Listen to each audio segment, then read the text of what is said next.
Good afternoon, ladies and gentlemen, and a very warm welcome to you to the 2018 EOOS conference here in Brussels on evolving EOOS and connecting communities for end-to-end solutions.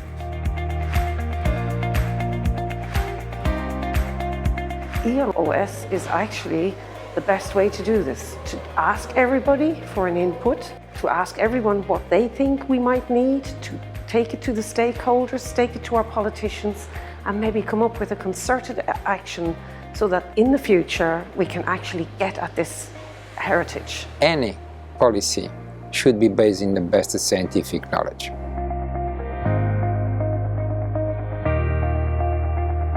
The EOOS agenda is really about trying to put data together and trying to find ways of harmonizing our observations. EOOS address the gap through the general coordination and harmonization in the national, regional, and European scale. I assume EOOS will have a very strong coordination mechanism at national level. I think that what EOOS enables us to do is to make best use of all marine observations alongside EMODNet. So EOOS really provides us with that clarity about who's doing what where in terms of marine observations, and it's against that background we can make better choices about what observations we need to make. Our community benefits from EOOS in the same way that HR Wallingford does as an individual entity.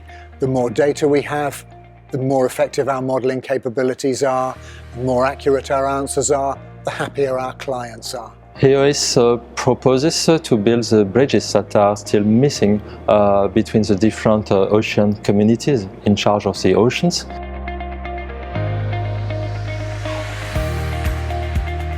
Just take, for example, the North Sea. The North Sea is, in my view, over-monitored, underprotected, more or less badly managed, depending on how you see it and which country you're talking about. And it is under an immense amount of pressure.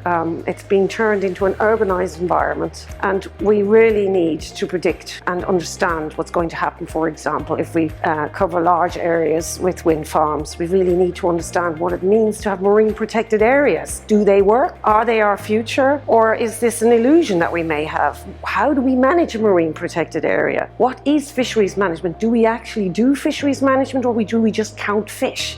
Without a concerted voice and concerted action for even the North Sea, we will not be able to manage it properly. A practical example of our use of EOOS data could be calibrating numerical models with bathymetry. So we have a lot of numerical models that require a bathymetry element to them, or indeed a physical oceanography element to them. And the more data we have to calibrate our models, the more accurate those models can be. I'm at the EOOS conference to find the latest news of how we observe the ocean and how we gather the knowledge that we need to preserve and conserve marine biodiversity. I'm at EOOS basically to find a way for us all to work together and to make sure that we find the best observations and harmonize the observations so that we don't double observe. In the current geopolitical environment in Europe, I think this is a wonderful opportunity to consolidate what science in Europe really does well, and that is work together peacefully. I'm here to find out about the infrastructure that supports ocean observation sharing around Europe. Our project's all about providing data. I need to find out where that data can go and where the user group is.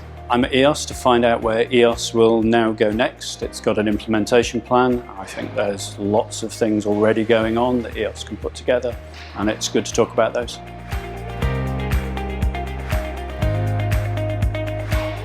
It was my call for an external dimension of European ocean observation, because we need to have information and to work on outside of European seas and also cooperate with island developing states and the outermost regions, which rely a lot on ocean and marine resources and need to compatibilize their development with the sea. And if we want to build solid, fact-based policy, if we want to harness our society for today's and tomorrow's challenges, then we need to make certain that ocean observations continue, and that we not just share data as an afterthought, but cooperate strategically.